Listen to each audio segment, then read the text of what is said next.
Today's Animal Spirits is brought to you by Vanguard. Vanguard is working hard to balance opportunity and risk for investors in this time of volatile yields. We know financial advisors are working hard to do the same. Visit Vanguard.com/fixed income today.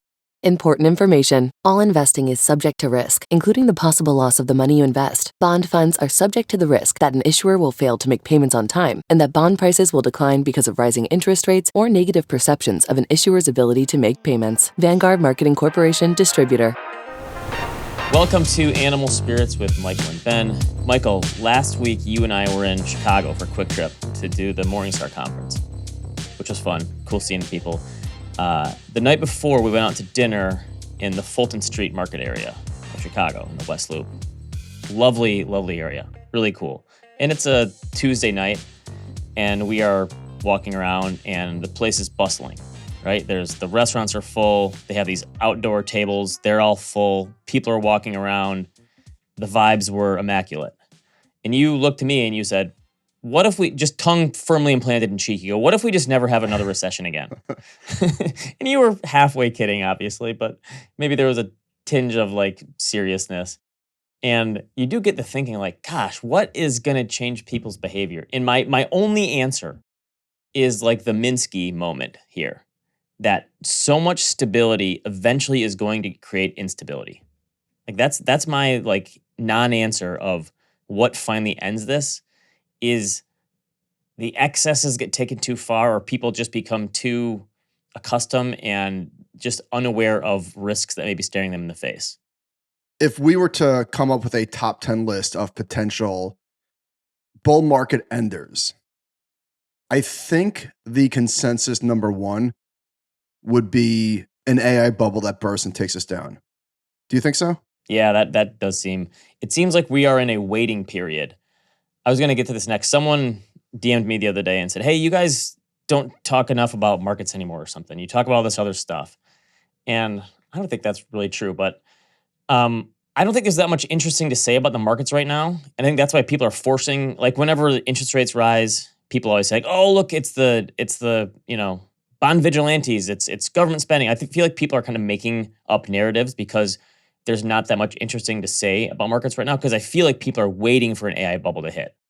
By the way, remember interest rates probably, was it 4 or 5 weeks ago at the upper end of their range? Yeah.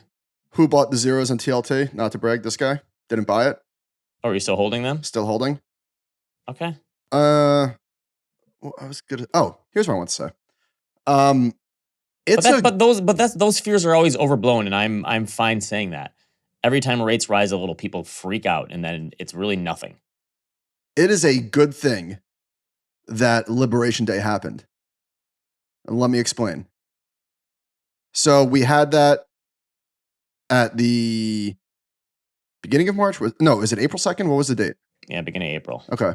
We had that at the beginning of April, and consensus coming into 2025 was we are off to the races, M&A, Animal spirits, stock market boom, IPO window opening, and then we slammed on the brakes and we got a 20% very quick bear market. And it is a good thing that we had that, because had we not had that, would the S&P be up 20% in the first half of the year? It might be. So it was a healthy almost end to Pax Americana, right? I don't know what that word means, but it is. I'm going to be honest, I don't either. It sounds really smart, though. It slowed down what was a potential runaway train in the markets. And you might say, well, what's wrong with a runaway train? A lot is. The steeper the climb, the easier it is for markets to get unstable and bust. It is pretty amazing that we were down 15% on the year at one point, because we did hit new all-time highs in February. And now I think the market's up 6%. So there's like your 20% difference, right? I know that doesn't necessarily look like that, but here's another thing that I think about the markets these days. I don't want to run by you. I think we've finally killed the permabears. I think they're dead and gone. Like in the 2010s, especially coming out of the 2008 crisis, they had the megaphone. Everyone was willing to listen to the permabears because, listen, this is going to happen again. We're going to get a double dip recession, and European Union is going to fall apart, and they were still given headlines and they were still given, people really listened to what they said. And again, it sounded like an interesting thing. And then the pandemic hit. It's like, okay, fine, these permabears are gonna be right again. And I feel like finally, so many predictions of the end of the system's gonna collapse and the dollar's gonna be destroyed and all these things. I think there's such a record now. And every time these people come back out of their cave, people throw all their past predictions in their face and dunk on them so much that permabears are now just dead. You mentioned the dollar. We just experienced the worst first half of the year for the dollar since 1973. And I would say that if there were predictions, again, of what would end the bull market, excuse me, number 2 would probably be, or maybe even number 1, would be a debt crisis or a dollar abandonment. Okay. I got some dollar stuff coming. When I was on my way home from Chicago, the airport, I know Chicago's a big airport, but it was jammed. And wasn't there was a lot of talk earlier in the year, not fake talk, about travel coming down. And it was legitimate, especially from foreigners. You saw it in the TSA numbers. The airline stocks got killed. I don't know what they're doing right now. I know they've rebounded a bit, but we have a chart later in the show of TSA travel, and it's right back on track. We can't get that out of our system, I guess. You also saw, did you see, I saw a tweet yesterday. I don't know if Jassy was on CNBC. I can't remember exactly where it was or what was said, but it was something like Amazon has not yet seen any increase in prices from tariffs, and you got to figure that they would probably be the first to see them. Is that Walmart, over? Right? No more inflation? By the way, speaking of inflation, you saw Trump's handwritten note to Powell. Yeah, good penmanship. When I write now, it looks like I'm doing cave drawings. I can't write anything now. So I'm surprised he still has such good penmanship. Well, the next meeting is in July, right? I don't know where the probabilities are, but come on, just do it already. I don't know. I definitely can see, I've been saying they should lower rates, and I think I lean that way, but for me, it's like 60-40. I almost, for the people that say like, well, stocks are at all-time high and speculation is this, but I don't think that's the Fed's job to care about. No, there's nothing to do with the stock market. Right. It's inflation in the labor market, and inflation is lower and the labor market is softening. So on those two metrics, I agree the Fed probably should cut. Now, it's not like they need to cut down to 1% like Trump is saying. If they go from 4 and change to 3.5 or something, like that seems reasonable. But it is true that right around 4% is, I don't know, probably the historical average. So it's not like things are wildly crazy right now in terms of rates. While we're on the topic of the Fed and a little bit of rambling here, the New York City mayoral race, obviously a big deal that a socialist won. It's like mind-bending stuff. It was a huge deal for me in Michigan. Huge deal. Is it not a big deal? I mean, do you live in this country? Is New York City like the mayor of New York is going to impact me personally at all? Well, so we're doing a podcast here. I mean, is it going to impact me personally at all? No, probably a little. Probably not. Well, probably not. Yeah, that's the funny thing is that what can he actually do? He can't change tax rates. I know nothing about local politics. Taxes are changed at the state level. The mayor of New York cannot change tax rates. None of this is my point. Here's my point. We spent, since 2022, when Kyler talked about the vibe session, we spoke about the soft data and the hard data. And forget about the soft data, just look at the hard data. And I think that was very misguided, because the soft data, which is really a reflection of how people feel about inflation, like above everything else, would you agree? Right. That is now driving local, not just local, national politics. It's a huge deal. Well, I think this gets back to my Minsky moment thing. I think as long as we have this stability, the instability, people will be more apt, as long as we don't have recessions and things get really bad, people will be more apt to take a chance and a risk on something like this. And I think we're going to get more weird outcomes in politics where you go, wait, that doesn't make any sense. Yeah, people still are not accustomed to spending what they're spending on everything, food in particular, which is an everyday occurrence, food prices aren't coming down, and they're voting for change. And it is a fascinating. So it's always been sales. But so I listened to him on the Outlaws podcast. He's a really good speaker. I'm not even talking at all about his policies or anything. The way that he presents his ideas, he was really compelling. And so you also think billionaires should not exist? Yeah, definitely. I want the government to create grocery stores for us. I think what could possibly go wrong? All right, let's get to the doc. What are we talking about here today? Oh, before we get to the doc, I want to point out new merch. What do we think? That looks good. Show the back. It's nice. Oh, Animal Spirits. IDon'tShop.com. We got new gear. All right. Exhibit A chart of the week. Don't fear new all-time highs. Matt and team at Exhibit A looked at the average year forward returns from 1, 3, and 5 years going forward. I got a question already this week. Hey, I just sold a house. I want to put it into the stock market. My proceeds, stocks at all-time highs. People still find this nerve-wracking. So Matt looked at investing at all-time highs versus investing all other days. And then you look at the forward 12, 36, 60-month returns. And this one always seems kind of mind-boggling to me, but your returns are better investing at all-time highs than they are on all other days. Yeah, it is hard to wrap the brain around.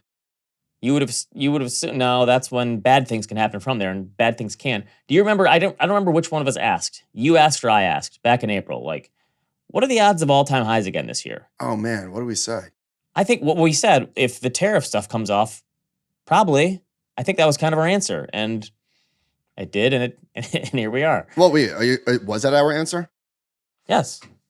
You remember talking about this? We talk a lot. Yeah, we do. All right. This is from the Daily Chart Book via how do you say his last name? Willie Delwich, right? Yep. Local Midwest, another Midwest guy. More than half of the world made new highs last week, the best reading in over a decade. So this is the percent of the ACWI, which is All Country World Index, at new highs and new lows. And this is the first time, looks like in a long time, that we've had more than 50% new highs versus new lows. So the best reading in over a decade. It's a global phenomenon. Hard to believe. I saw Bespoke tweeted Israel had the best stock market performance in the second quarter, at least the ETF. Oh, wow. Go figure. Stock market is heartless. So IFA is up 20% on the year. I said the S&P is up 6 on the year right now. So that 14 and change, 15% or so outperformance. I looked at this. We had a conversation on Slack about this yesterday. This is if this holds, this is the best calendar year outperformance since 2006 when it was 11%. And it would also be the biggest outperformance since 1993, which was 23%. If that 15% gap stayed. Obviously, there's a lot more to go. But so Josh asked us the other day, like, how much of this is the dollar? And obviously, a lot of it is. But it's probably, from the perspective of the U.S. investor, it's probably half and half. So Jake tweeted, you mentioned, the dollar is off to its worst start since Bretton Woods ended in 1973. I think, obviously, a lot of this is the trade war stuff, but a lot of it, too, was just this is a positioning thing. The dollar was so strong for so long and people held dollars.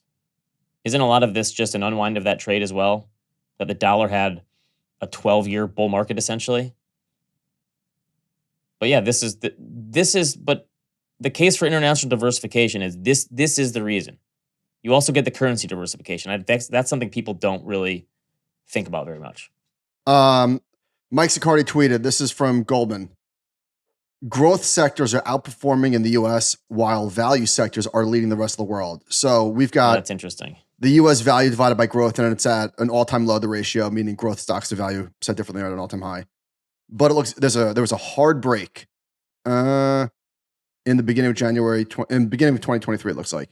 This is interesting. Value in the rest of the world is really destroying growth. Very interesting. Because for years, there's been talks of, is value dead? And I don't know how often we see the meme of the guy throwing the intelligent investor into the trash, into the garbage can. But value investing has worked overseas. If you look over a lot of different time frames, 1, 3, 5, like value investing over there has worked. So it's just, the U.S. is the outlier because of the giant tech behemoths. I actually think for the factor investing people in the quants, this is actually a thing where you can kind of hang your hat on a little bit. Mm-hmm. and say, like, listen, our ideas aren't completely dead. It's just you have this potentially once in a lifetime phenomenon with tech stocks in the US. It's like a multi-decade anomaly. Right. Yeah, it really is. We were speaking about all-time highs earlier. And one of the things that I've learned in the last 12 years since we made all-time highs in 2013 is that by definition, at all-time highs, there will be pockets of stupid behavior. And it's so easy to get thrown off the target. It's so easy to look at these micro sectors of stupidity and say, could you imagine investing today? And it's been a complete distraction and continues to be so. So I'm talking with Josh tonight on what are your thoughts about this topic, but like the Pudgy Penguin ETF drop. There's so much dumb activity. And but there always is. That's a permanent feature of bull markets. You don't get stupid behavior like this in bear markets. There's no speculative appetite, obviously. How about this? Stupid behavior might be a permanent trait of all markets going forward because of the information age. What if there's always going to be stupid stuff happening because you now have pockets and swarms of people who can attach to stuff in ways they never could before? I don't really buy that because in 2022, a lot of that nonsense we just weren't talking about. And then it immediately came back, though. Yeah, but it's not permanent because it disappeared for 2 years. There was the idea that, listen, once we take the speculation out of the market and GameStop fell 95% or something, AMC fell 99%. And guess what? That didn't stop people from wanting to speculate. Yeah, no, but I just think nothing is permanent. Everything ebbs and flows. Fair. All right. How America Saves, one of my favorite annual updates from Vanguard. This is the other side of that equation. I think this tells a lot of the story of the stock market for the past 15, 20 years or so. 2/3 of automatic enrollment plans have implemented automatic annual deferral increases. What that means is that if you are in a plan that you are automatically put into, and that's a lot of them, you also will automatically be defaulted into saving more money over time. So if you do nothing, you join a company that has this feature, you're automatically put into the 401k plan. You're probably automatically put into a target date fund, which is a lot of equities, and you're automatically saving more money each year. They said 45% of participants, and this is $5 trillion worth of assets, increase their savings rate, which is an all-time high. Way more, and 61% of plans are now automatically enrolled, and that's up from 10% in 2006. So again, instead of opting in, you have to opt out, right? And then they said for those plans, 94% participation rate. So almost everyone is in the plan if you're automatically enrolled. And it's actually way higher for bigger firms. For places that have more than 5,000 participants, it's 75%. Remember the retirement crisis that we used to speak about a lot? I think we've kind of fixed it in many ways, right? These are separate generations. We were talking about more of the older people with the median retirement account being, not a large dollar amount. But I think future generations, regardless of the stock market, are in good shape. Yeah, and they show this, they break it out by income and age. And this is really good for people who make a lower income and are younger too. Those are the people that need the most help. They also say this, the average account has 80% in stocks. The median account has 89% in stocks. Wow. And 79% of participants are offered some form of advice. Wow. Like, the biggest change in behavior has just been small changes in defaults, essentially. And this has a massive implications for the market. And I'm gonna have thoughts on this for our AI talk in a little bit, because I have thoughts on your AI video. Sam Rowe tweeted this. This is another Goldman one. IRAs and 401ks account for 58% of the $44 trillion in U.S. retirement assets. But here's the one that's interesting to me on this. These are all retirement assets. There's $44 trillion, and it's annuities and defined benefit plans, which is pensions. There's 20% of all retirement assets are in government defined benefit plans, meaning 20% of all retirement assets are in a pension still. I don't think people realize how many people still get a pension if they work for the government in some way. It's a huge number. How many teachers are there? Right? Yeah, that's the thing. How many policemen? So the government pension plans are just as big as 401k plans. Wow. Yeah, that is surprising. right? All right. Interesting one from the Retirement Manifesto. And I wonder how many investors realize that we're living through one of the great bull markets of all time. Like, I wonder if people appreciate it. So this is from the Retirement Manifesto. Fritz Gilbert writes this good blog, and he said his biggest surprise in retirement is that because he invests a lot in the stock market, that he's having a hard time spending it all, essentially. So he looks at this hypothetical situation. You have $1 million in the S&P 500 index fund in 2019. And usually we look at these things in percentages, right? Because that's what market people do. He says, as of the end of 2024, that $1 million in 2019 would have turned into almost $2.6 million. And again, we look at these things usually in percentage terms and not dollar terms. And I think the dollar terms matter more for individuals. But this really is just an unbelievable bull market we're living through. And I think we're going to get to the point where people think that this should be the baseline expectation, that things should just always be this good. Yeah, I couldn't agree more. I would say that the average investor, even the average market participant, I mean, maybe if you really sat them down and were like, come on. But if you polled the average investor, does this feel like a historical bull market? No, I mean, we've read all the textbooks on that not Maggie Haberman. Who wrote the book Bull? Maggie Mahar, yeah. Maggie Mahar. It's a great book. And I wonder, like, people at the time, it probably just doesn't feel like that. You only really know, like, with the passage of time when you look backwards. My father-in-law mentioned this to me once. He was mentioned saving college for his kids, my wife and her brother. And he said in the 90s, he's like, saving for college was so easy because you just put all your money into the stock market and it always went up. He's like, you didn't have to really think. No one even really did 529 plans very much because you just put the money in the stock market and it went up and you spent it. And the thing is, this could become even more so if we get this AI bubble. Like the expectations could get very out of whack in the coming years. What do you think the odds are, if you had to guess, of NVIDIA being a $10 trillion stock in the next, call it 10 years? Right now, it's approaching 4. 4 trillion? Yeah. In the next how many years? 10. Well, I feel like if it's going to happen, it's probably going to happen sooner than later. I feel like the AI bubble would inflate well before 10 years. So, I don't know. It wouldn't rule it out if we do get a crazy AI bubble. So, you wouldn't rule it out? Bold. There's a greater chance of seeing an AI bubble than not seeing one, is my line of thinking. If that happens, sure, 10 trillion for NVIDIA is probably not going to sound too weird. And it would seem crazy when it happened because I remember $1 trillion was a sign of the top for Apple and didn't really matter. All right, Ben, our yield.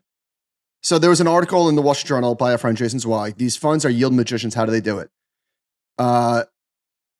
I have a new term for describing these products. It's IREAM. Income rules everything around me. Your thoughts? Yeah, not bad. These are the new levered funds in the sense that we're going to be spending a decent amount of time just talking about the education component.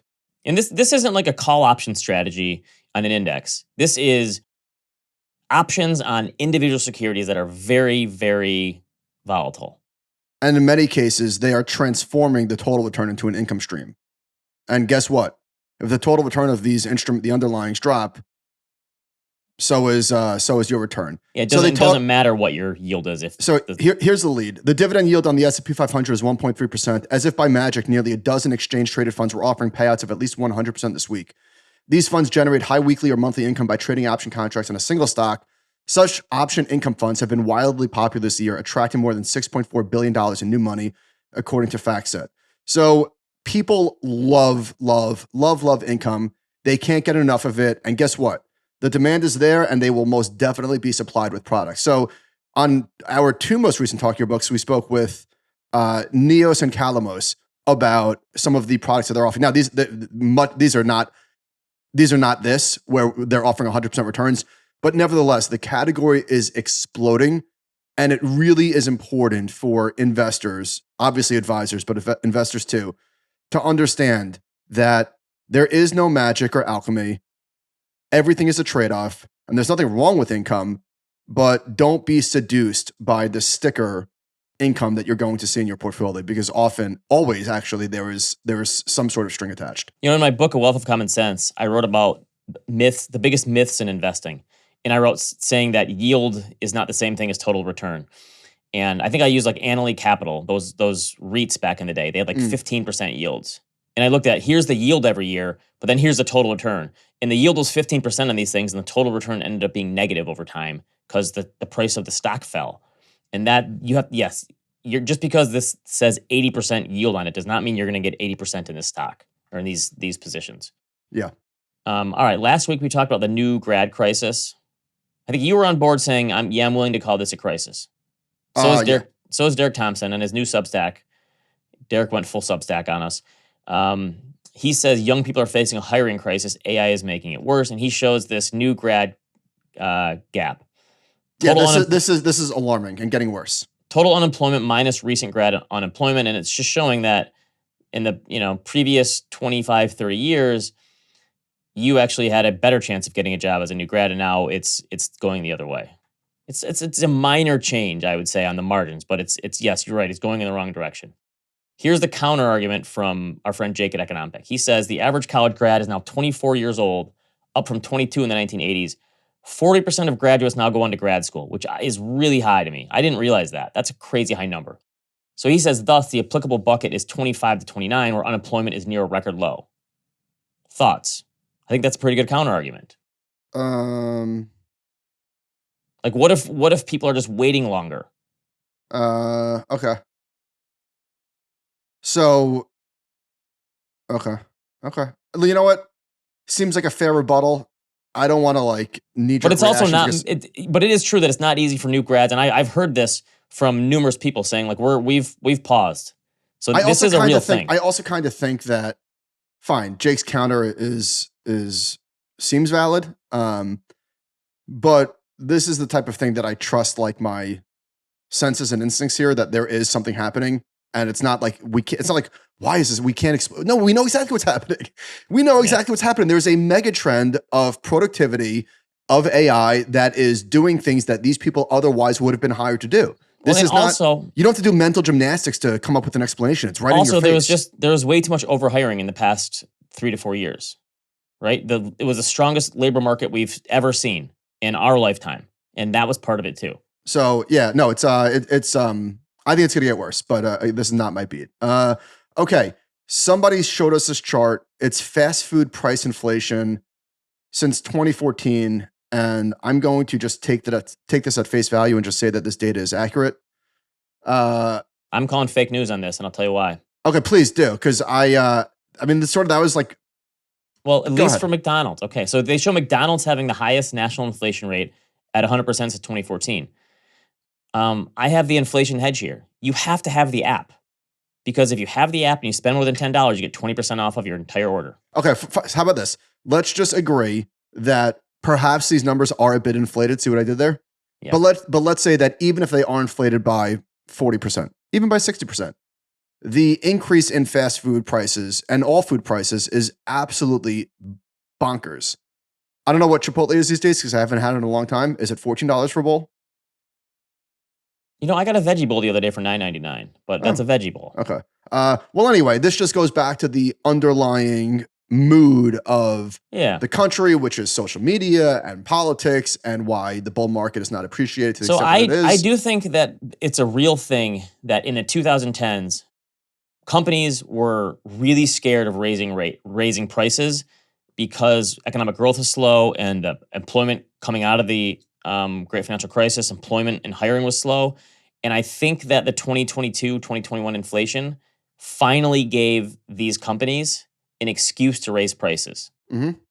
And I think, yes, there was inflation in some of the inputs, but the fact that margins kept going up, I think means that a lot of these companies finally said, oh, yes, we have our chance. Let's do it.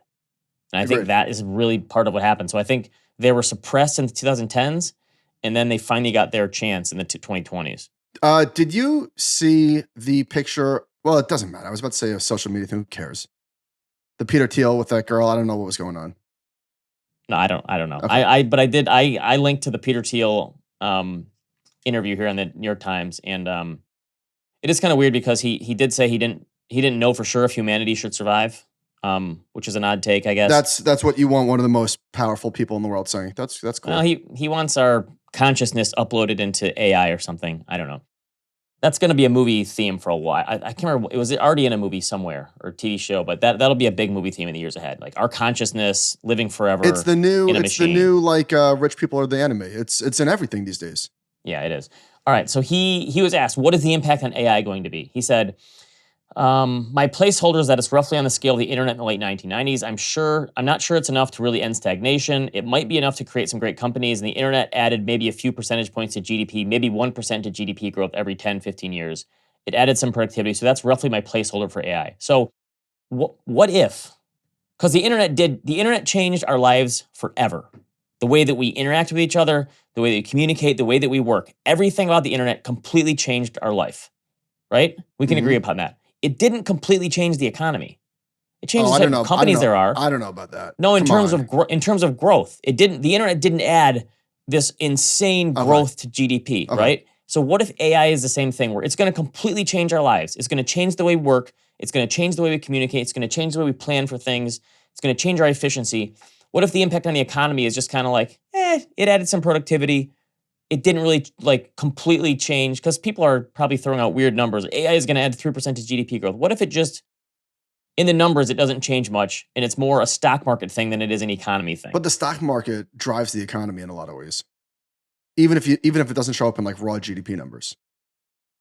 Okay, but I'm saying, what if the impact of AI is more, it helps profit margins for the stock market more than it does totally, completely reforms the economy?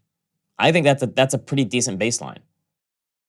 Yeah, I think a lot of I don't really have like a ton of high conviction takes here, because literally who knows?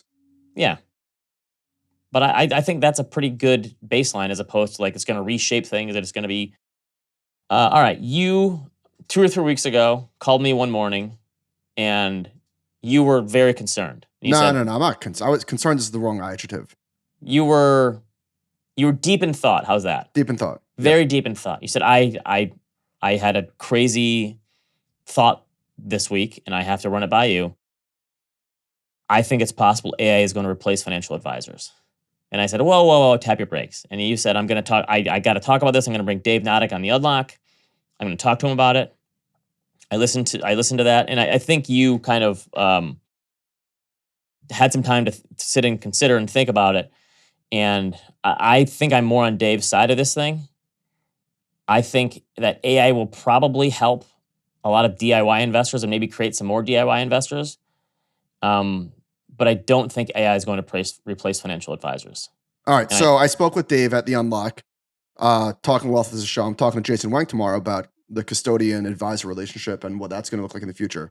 So if you're an advisor and you want to hop on board, we're doing a weekly show there. Where I land on this, I think, is I'm talking like far into the future. I think that the lines between what's real and fake will be completely blurred. And I think that the next generation will not necessarily think about AI as AI. They will just think about it as something that exists. But at that point, it's a commodity. And it's what differentiates, and what rich person is going to say, I'll just do the commodity just like everyone else. Okay. Well, when you say rich, yeah, sure. People with $5 million will probably, I don't hate to say they use to say always, because I'm talking far into the future. Okay. I think I'm going to be dead far into the future. The biggest hurdle here is regulation, because advisors need to be certified and all that sort of stuff, and there's going to be lobbyists and all that sort of stuff. But I just think that a lot of what we do, have they given the CFA to AI yet to see if they could pass? I'm sure they can in 2 seconds. It's not that hard. The thing that advisors bring to the table that computers don't is empathy and personalization and people skills and all that sort of stuff. All of the technical chops that we have, if they can't be answered entirely accurately today with AI, they will be able to very shortly. And I suspect you've seen but you can do the same thing on Google, though. Google didn't replace financial advisors. If you think about it, wait a minute, stop. My point is this. It's not going to be for the technical aspect of it, of which you can get a lot of that on ChatGPT. Dave made a good counterpoint that a lot of it is wrong, but fine. But let's just say that eventually it's 100% accurate. you've seen, and we are in the first inning of AI products and what they look like. You've seen the videos that you can generate, and the people look just like you and me. They have hair, they can be bald. They look just like us. And far into the future, they will be able to empathize and learn with you, and it will be the same air quote person on the other side of the screen every single time. And you'll be able to get access to this quote person at 8 basis points. And they will be able to know you and empathize. And again, I don't know if that's 30 years in the future or never, but that's where my thought was happening. So here's where I think AI will help. The internet definitely helped a lot of DIY investors because now there's asset allocation models and risk reward things and efficient frontiers and historical data and all these different, the Bogleheads and Reddit and all these different places you can talk to people. And there's a lot of DIY people who have that information has helped them a lot, and they've done it on their own. And a lot of those people still eventually go to an advisor. Mm-hmm. So I think there's going to be a lot of that where the people just starting out will be helped. And the other thing is, it's kind of funny because in the last 5 or 10 years, the big worry has been, listen, the majority of financial advisors are gray-haired people. The average age is like 60 years old. Like, what happens when all the advisors retire? Who's going to help them? Or who's going to help all these people? And there's also just a bigger group of people who need financial advice. Think about it. In 1983-ish, there was 19% of the U.S. households were invested in the stock market in any form. Today, it's 60%. So there's just more people who need advice now because more people are invested. So I think AI is going to help all those people who haven't been getting a lot of help. I'm not talking about these people. I'm talking deep into the future. Yeah, but that's not a prediction. That's No, I'm saying, fine. Let's say 27 years, 26.9 years. Yeah, I still think people are going to want to talk to people. But I think the DIY people are going to find really helpful stuff out of AI. Hang on. I guess what I'm saying is this option will exist. I'm not saying that 100% of people are going to use this option, but I think the option some people will, you're right. But I don't think it's going to replace financial advisors. Well, you could also say, and let's move off, it's enough already, but robo-advisors didn't replace financial advisors. Guess what? They took a lot of assets. They definitely made us compete harder. How much money does Vanguard manage in their quote robo? How much money is in Schwab? It's not insignificant. And then they also forced those types of capabilities onto advisors to use, right? Automatic rebalancing and tax loss harvesting, all these things. And I think that's what AI will do too, is just be integrated. All right. Let's talk about crypto for a second. There was the Genius Act. So the Genius Act? Genius Act. Or is this in the Genius? I don't know. Whatever. It doesn't matter. The head of the FHA, I believe, said that banks are now able to look at crypto assets as assets, where in the past, they weren't able to loan against that. It's like, listen, I have $10 million of Bitcoin. The bank would say, so what? You have no other assets. That's not real assets. So Dip Wheeler tweeted, loan underwriters at Freddie Mac determine if an unemployed teenager has enough fart coin to secure a mortgage. And it's a picture of Ben Affleck in the accountant. Pretty good tweet. Did you watch number 2 yet? I didn't. I'm not excited about number 2. I'll get to it. All right. All right. Institutional Fi tweeted a table of 60 companies that are adopting the Bitcoin treasury. And of course, it's MicroStrategy, or now just Strategy, that has 600,000 almost Bitcoin. And second place is a long way away. It's Mara at almost 50,000. But what are all these companies doing? I guess what is aside from juicing their stock price, which isn't a goal in and of itself, what is the actual, and I'm not talking about strategy because their strategy is Bitcoin. So I understand that. But if you are, let's say, who is this company? I don't know any of these companies. Company XYZ, for example, what is the strategy to buy Bitcoin? Is it for to get more cash on your balance sheet? Are you going to sell the Bitcoin? Isn't it to get more shareholders? But isn't this the bear case for MicroStrategy though? That all these other companies do it too? Nah, I don't buy it. I don't buy that strategy. I don't buy that line of thinking. In fact, I think I hate it. Why? Because why can't there just be another Bitcoin? But this is different. MicroStrategy is given a premium. Yes, and the idea that it's going to be taken away by who? By ProCap BTC, by GameStop, by Kango Inc. If MicroStrategy shareholders decide hey, this one is trading at a discount, I'm going to invest in that instead of MicroStrategy. I mean, are you assuming they're going to do that, or I'm laying out a case that, like, why wouldn't that be the case? Why are we paying a 3x premium? Because I don't know that they're the only one, but let's just say they're the gold standard of premium. I'm not saying it's permanent. Like I'm not saying that, but I think that why wouldn't they buy any of these others is just like it's sort of a lazy rebuttal. Okay. No offense. Getting spicy on animal spirits today. All right, let's talk about real estate. Is there a housing correction coming potentially? This is the first time that I can actually see a decent little housing correction coming because rates continue to stay so high. So Case-Shiller Home Price National Index is 68 basis points off the highs. 68. Not nice. And this is, I think they use like a 3-month moving average for the prices on this one, so it's a little dated. But the fact that rates keep staying at 6.5%, 7% for so long, and buyers are just kind of like, no way, man, I'm out. I think you could make the case the housing market needs a slowing economy. Because a lot of people are saying, listen, who cares if the Fed cuts rates? Last time they cut rates, mortgage rates went up. But I think the reason for the Fed cutting rates matters. If it's because a slowing labor market and the economy is slowing, then that would be a good thing for mortgage rates. And I think you could honestly make the case the housing market needs a slowing economy because guess what? So if, let's say housing prices nationwide fell 3 to 5%, which doesn't happen very often. It's very rare. I think it could happen. Are you seeing any price cuts in your neighborhood? Not really, but I mean, you see all the stories in Florida and Texas and these places. I think there's still not much supply here. But, I mean, I've seen a few houses where they took the house off the market. It was for sale for 6 months. They took the house off the market. But if there was a 5% correction in housing prices, a lot of people would be freaking out like, oh my gosh, I can't believe it.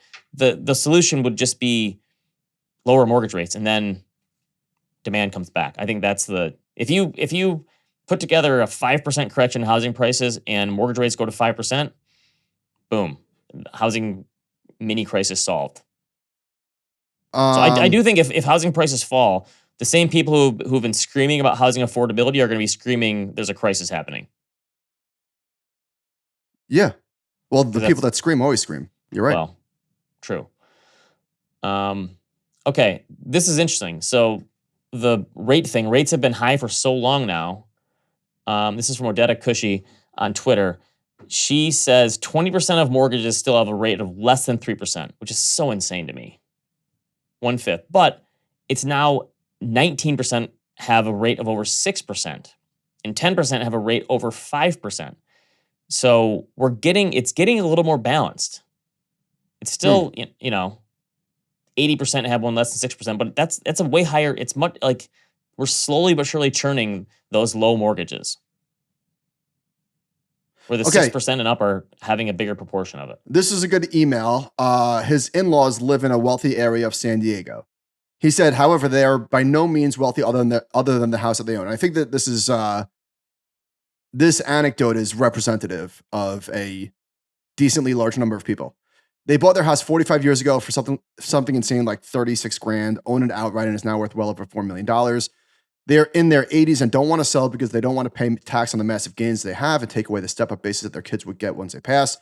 The house is way too big and way too much upkeep, but they have the mentality that if they sell, they are screwing over the next generation by taking 600 grand out of it. So they feel trapped. That's pretty common here. There's a large aging population who is essentially waiting to die rather than selling, which has a large trickle-down effects to the overall real estate market. I imagine this is a big issue, especially in wealthy coastal areas.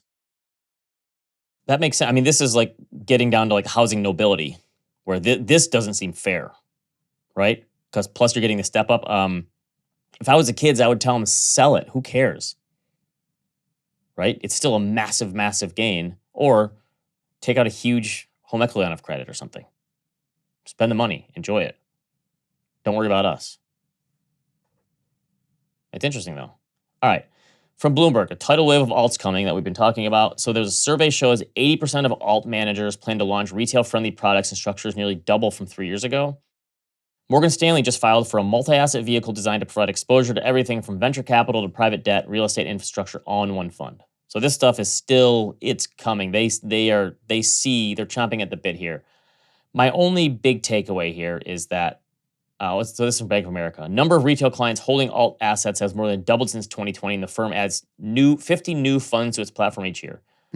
Returns just have to fall if this is the case. I would think so. That's the only, I'm not predicting a crisis from this, but this is just, if this stuff becomes commoditized, it just returns have to fall. Yep.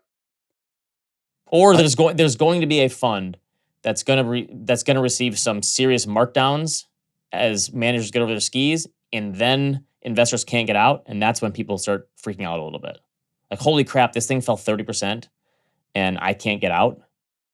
Do you think the industry will have a washout? Because I think I'm not saying there's not going to be hiccups, but I see it being mostly up and to the right. Probably.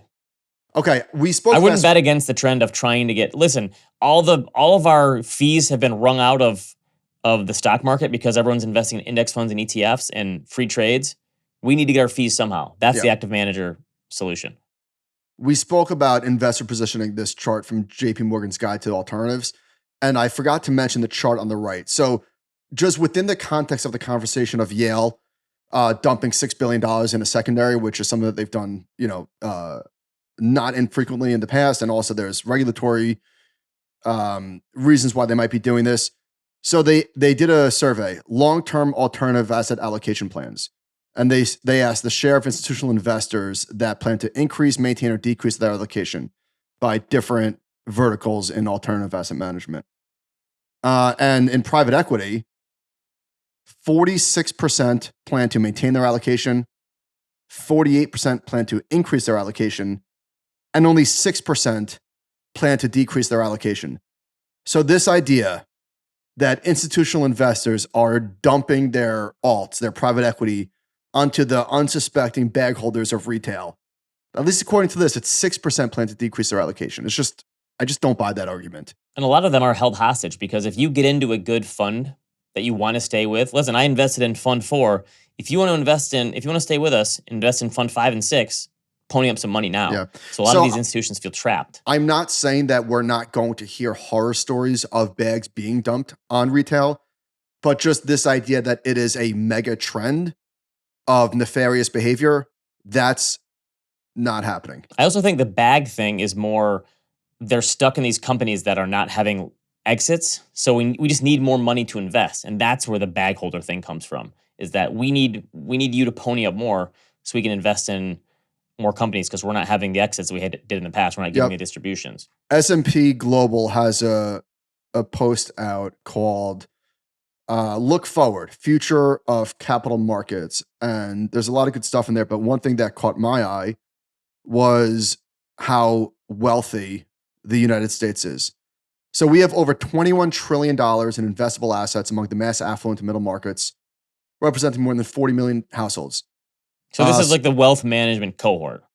Right. So let's start here. That will be using fake AI video in the future to manage the money. So let's start here. 284,000 households have more than $20 million. Does that melt your face? A little bit. 284,000? How's that possible? Okay. Another 487,000 are worth between $10 and $20 million in investable assets. And then between this isn't houses or business interests, or this is like...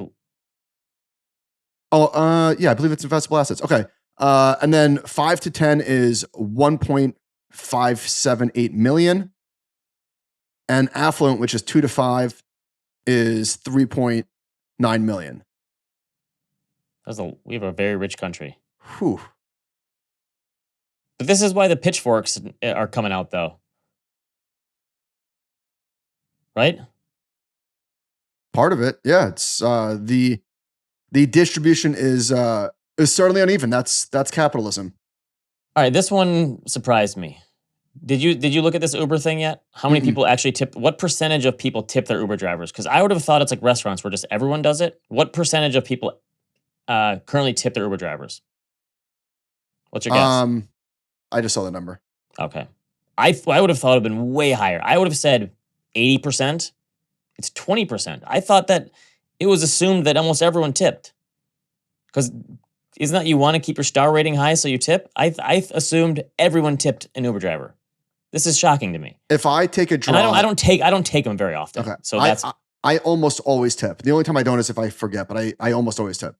Okay, I tip every time. I assume that's what. I guess maybe if you're in a city and you use it all the time, you think like, wait a minute, that really adds up because I use it when I travel. That's about it. Occasionally, we'll use one in town if we go out or something, and we're drinking. But this number surprises me. We got a few emails from people that ditched the second car. We spoke about this last week and just went full Uber, and they all said that it was cheaper. I have a few car stories. So, I have many flaws, but this isn't one of them. I'm a very courteous driver. Okay. I respect those around me. I follow the rules of the road. I do the right thing. And it really grinds my gears when people don't. I turn into the Hulk. So, two things. I think 80% of drivers are terrible. That's my take. So I'm driving down Merrick Avenue.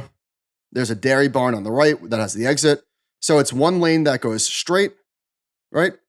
Goes over the main road. And then the lane right next to it is the turning only lane, the left turn only. So I'm coming in the straight lane. I'm getting worked up just talking about this, Ben. I'm coming in the straight lane and I slow down because I see this woman is exiting the dairy barn and she wants to get in. So no problem. I slow down, give her the wave. She doesn't wave back. But then she doesn't go straight. She goes into the left lane, but the left lane, because it's turning lane, it's backed up a little bit. So she's now diagonal. Now she has her butt sticking out, right? Yeah, so now I can't get by her. And I'm just like, that's a bad one. Are you? Yeah. You don't behave, people. Yeah. One more. We're coming to the beach club. And there's a bunch of cars parked. This is sort of hard to describe, but like we're coming around the turn, okay? So we're coming around the turn. And there's all of these people waiting to get in. There's a valet parker.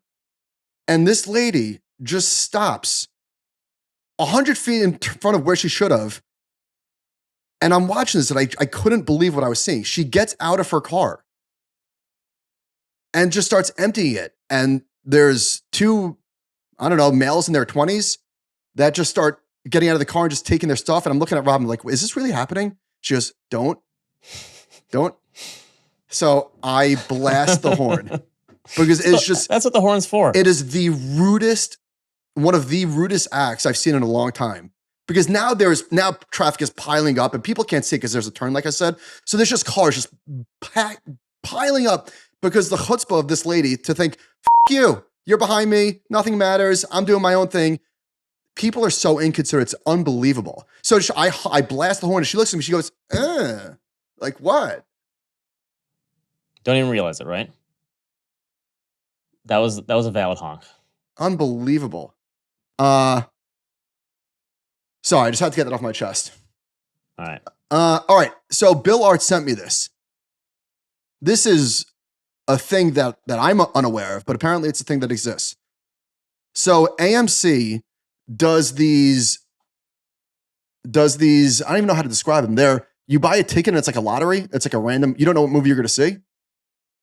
And it's a movie that's not in the theaters yet.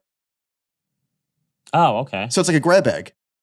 So anyway, the movie that he saw was Jurassic World, and he walked out. Now that is much more of a remark on Bill Artz's movie preferences. He's a real sicko. He's not a Jurassic guy.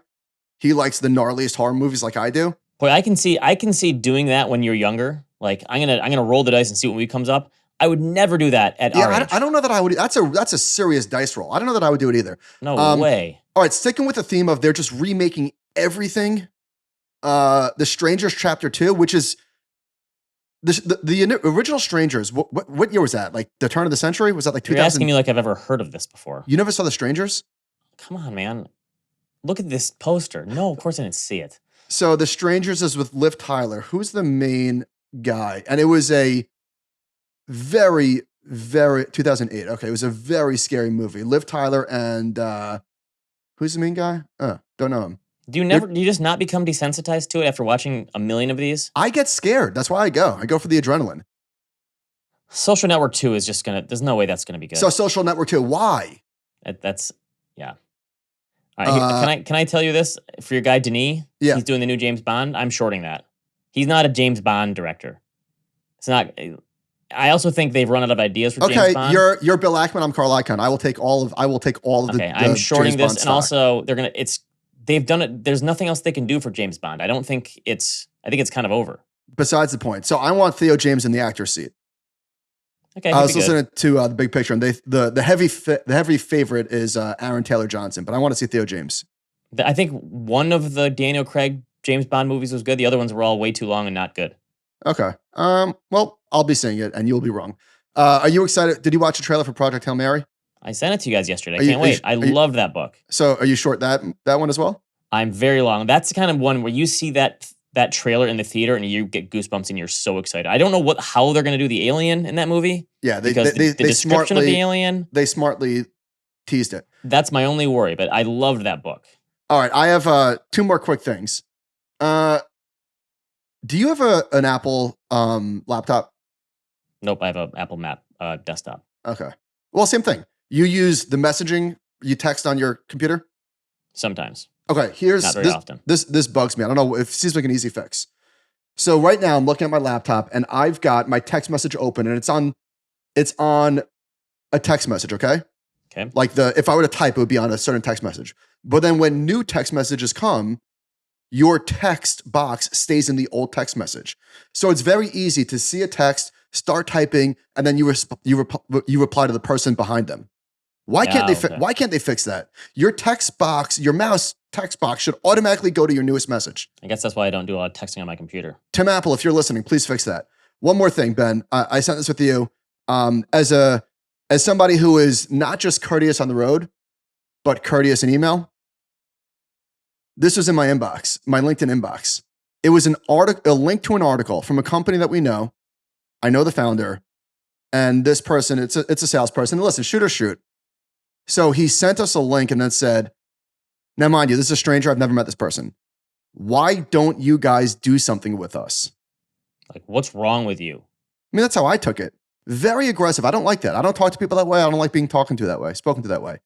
So I'm on the train. I show it to Chris. I'm like, could you believe this? The gall of this person? Again, the chutzpah, as we say. So I was going to reply, excuse me, but I didn't do that.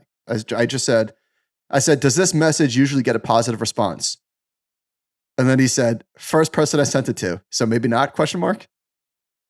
That's good. This guy made lemonade out of lemons. I'm still not working with him. Well, I said, all right, that got a legit chuckle out of me. And that was it. He left me alone.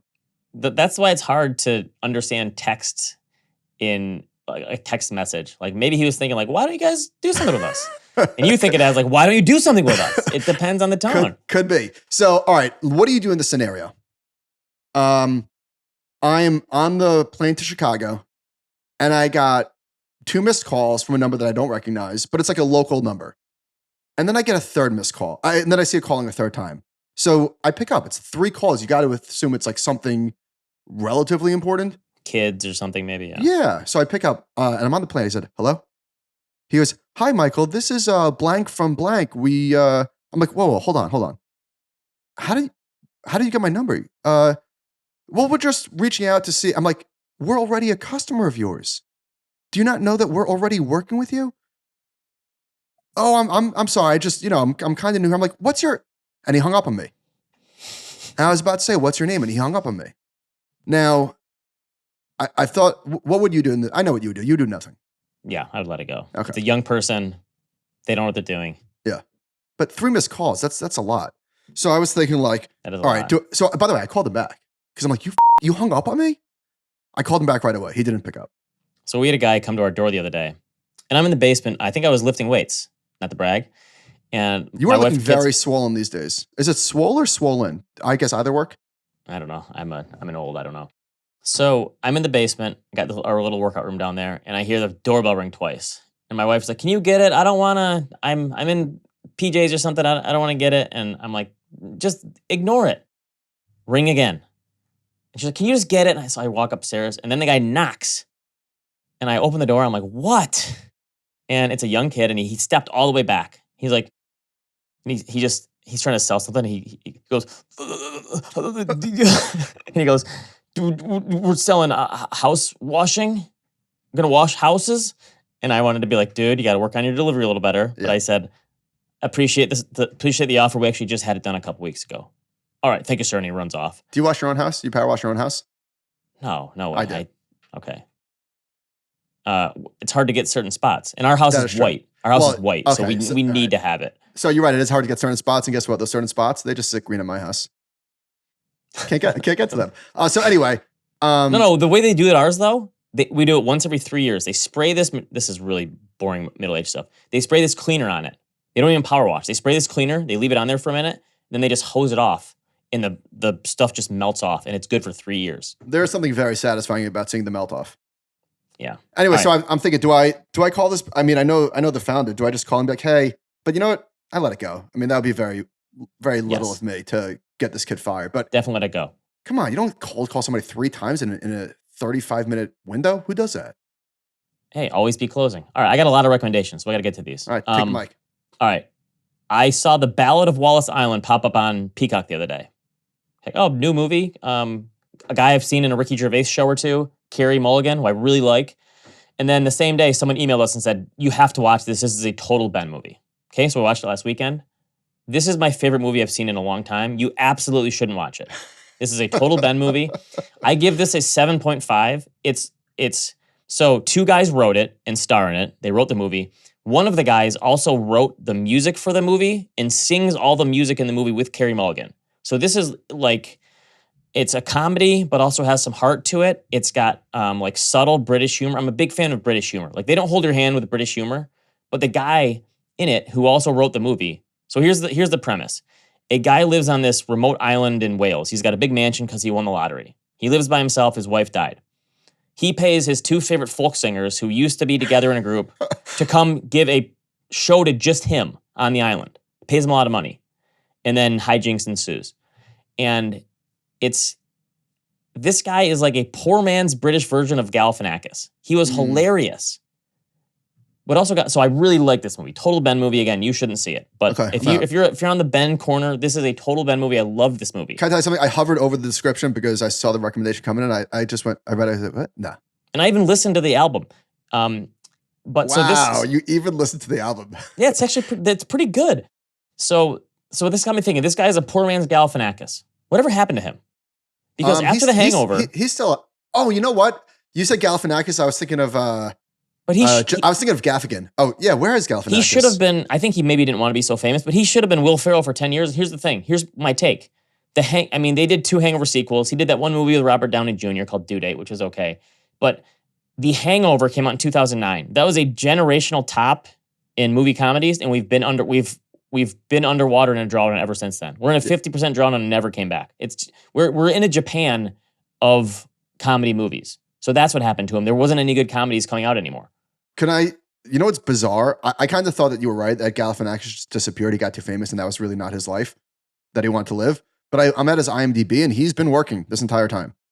Okay. I'm really surprised at because after he did Alan and The Hangover, it's like, okay, this guy is the next Will Ferrell. He's going to be doing unbelievable comedies he's on a few things, but but Between Two Ferns was pretty big for yeah, but it's like a YouTube show. Yeah. It's not a real thing. All right, so finally, The Bear came back for season 4. You know, I've been a huge fan of The Bear. But you hated last season or 2 seasons ago? Last season was May. This season, I hate it. Oh, I can't believe it. They should have pulled a Fleabag, and it should have been 2 seasons. They should have walked away after season 2. Are you going to keep going, or are you? We have to now. So here's the thing. We watched episodes 1 through 6 of this season, and honestly, literally nothing happened. They neutered all the characters. There wasn't the same energy and chaos that was in the first 2 seasons. Is it the same writers? It's the same guy. I think they just ran out of ideas. It's like there was some painful scenes where my wife and I go, oh my gosh, it's still going. Painfully bad. And then they had a really good episode 7, which was a wedding, and they had all these guest stars come on, and it was really good.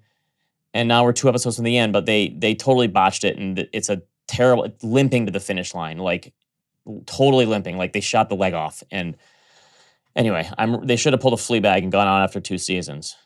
2 more things. Snow White, the recreation, they did it. It's got a 2 on IMDb, 2 out of 10. I don't think I've ever seen a movie that big have such low of a score. My kids watched it, and they watched it with 2 of their friends. So this is 8 to 11 years of age, 5 kids. They loved it. I came in and out, and there was a few things they changed from the original, but they've never really watched the original much. I couldn't believe my kids actually really liked it because it got terrible reviews. Yeah, maybe my kids aren't the best. Finally, Brad Pitt was on Dax Shepard's podcast, Armchair Expert. He doesn't do a lot of podcasts. I think he's done one or two in his life. Totally worth a listen. Okay. Great. Okay. I've always been a big Brad Pitt fan. He comes off as just like the coolest guy ever. But it got me thinking, because he's on the cover of GQ, and you can tell he's aging. Like, he's still a very good-looking man, obviously. He still has a six-pack. Yeah, he's like the best-looking person ever, maybe. But he's allowing himself to age. He's not doing the Botox or and I've seen a lot of them with the fillers and stuff. I think this is one of the reasons that movies aren't as good anymore.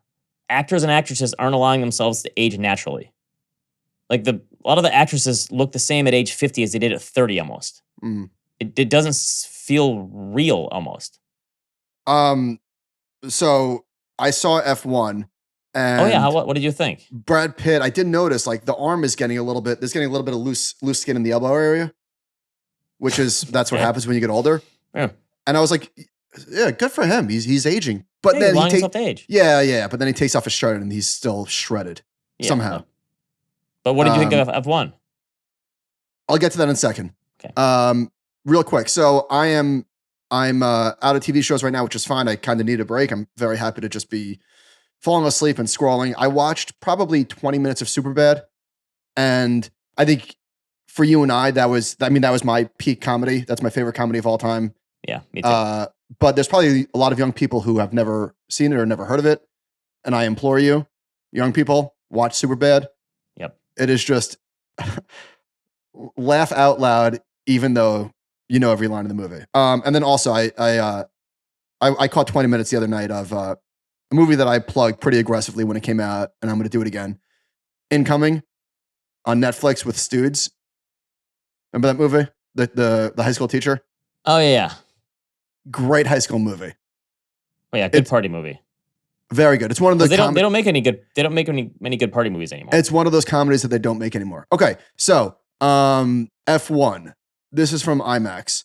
The film launched in stellar fashion, with IMAX riding home with the $28 million in box office in its opening weekend and powering over 90% of the global box office, the highest global indexing of the year for IMAX. So I saw it in IMAX, and it was Sunday night, and it was packed. It was packed. And the movie rules. It was just a ton of fun. It's exactly what you want from a blockbuster. I'm not an F1 guy. Didn't watch the show. I know nothing about it, but I was listening to The Big Picture talk about it, and they filmed on location. So it took them 3 years. There's maybe 12 different set pieces that they go to. So Brad Pitt talked about this in the interview. They literally filmed the day that they were doing these F1 races. Mm-hmm. They would have like 10 minutes, and they would line the cars up and go on the courses with all the people in the crowd. So he was driving 180 miles an hour in these things. He talks about how he's kind of a speed demon, it sounds like. So it was 2.5 hours. There's a couple of Brad Pitt monologues that felt very long, but that's a nitpick. It was just so much fun. Like, I cannot recommend it highly enough. Okay. It felt like Maverick. Same director. Okay. It just everything that you want from a summer blockbuster. Tons of fun. Good. That's good. Yeah. Great movie. All right. That's it. I'm just picturing you constantly sneaking away at night to go to movies by yourself. I might see Megan too, but I don't know. Well, Kobe's at camp. Logan is the easiest to put to bed, and I guess she's very happy to get away from me. That's true. You going to the movies by yourself gives her some time to just. Well, you know what? Because we don't spend a ton of time together at night. Like, she's talking to her friends or whatever. She's watching The Housewives. I'm doing whatever I'm doing. So she's like, I don't care. Go. You know, part of the wives' entertainment is texting each other. They find entertainment value in texting each other. And Robin's she's a yenta. Not a gossiper per se, but I mean, she's on the phone with her friends all the time. Okay. Yeah. All the time. That's entertainment to them. Yeah. So I'm going to movies. Okay. Leave. Get out of here. I've had enough of you. All right. Thanks to the production team, as always. Animal Spirits at thecompoundnews.com. We're going to have a lovely 4th. See you next time.